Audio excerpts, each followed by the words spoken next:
which leads us to the profound immorality, the wickedness, and the deception in the financial industry. Yes, the financial industry that Scott and I work in, I have to say that. Isn't that disgusting? Absolutely. You got the CEOs like Kenneth Lay from Enron, $50 billion in the Enron fraud, gone for investors. Thought they were buying a good company. It was nothing but a sham.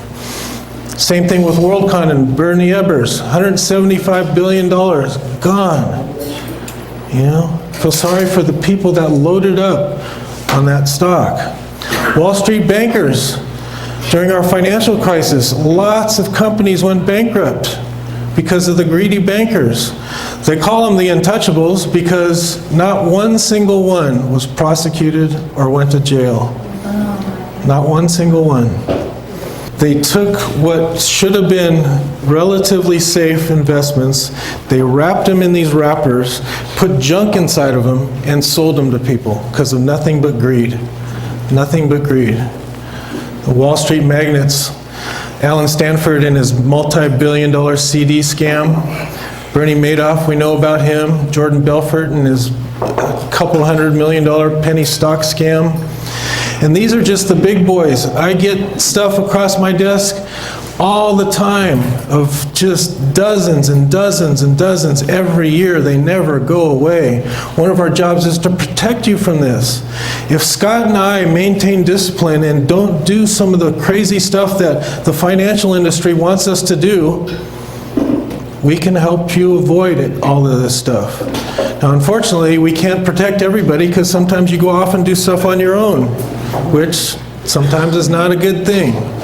We want to protect you from the fraud, the scams, and the shenanigans, and the sociopaths in the financial industry. And they are sociopaths. They have no empathy. They knew they were stealing from people. Scamsters, they lie easily. They do. This is them before they went to jail. Okay, they all are really nice guys. When they come on TV, they laugh, they smile, they dress nice, they state a convincing case. You have to be careful because they prey on false hopes, wish fulfillment, and empty promises.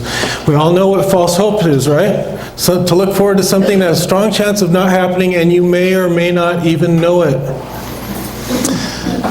I tell you, I get these things that come across my desk. I save every one that I can. And every year, I start with 0 in my PDF folder, and it becomes dozens. And these are the ones that just come across my desk. If I were to go out and search for fraud and scams, I would have hundreds every year, new ones. So this is a new one. This was September 29, 2017. SEC charges firm and its owner with lying about experience and past performance. MIC claimed that Moses was a portfolio manager in 2007 for a $750 million global macro fund, made 24% trading return achieved in the financial crisis in 2008, and was safe and involved limited downside risk. So, give me your money, Vern Strong. Oh, he had nothing. Give me your money, Vern Strong.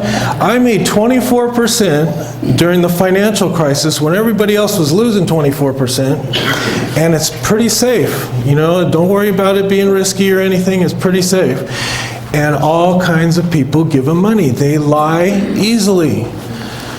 So the SEC alleges that in reality, Moses had very limited fund portfolio management experience, lied about his investment returns, and employed a significantly risky investment strategy that he didn't disclose to investors, which resulted in the near total loss of the fund's assets. Okay? You have to be careful. And it's not just in investing and in the financial arena, it's everywhere in life that you have to be aware of the cons that go on. Most cons and scams are based upon creating false hopes, which includes most forms of gambling, sweepstakes, get-rich-quick schemes, risky investments, quack cures, promise miracles, hoaxes, urban legends, mysticism, faith exploitations. Yeah, it does happen in religion too. And other scams. Many of these are manipulations that exploit distortions in our thinking and other vulnerabilities.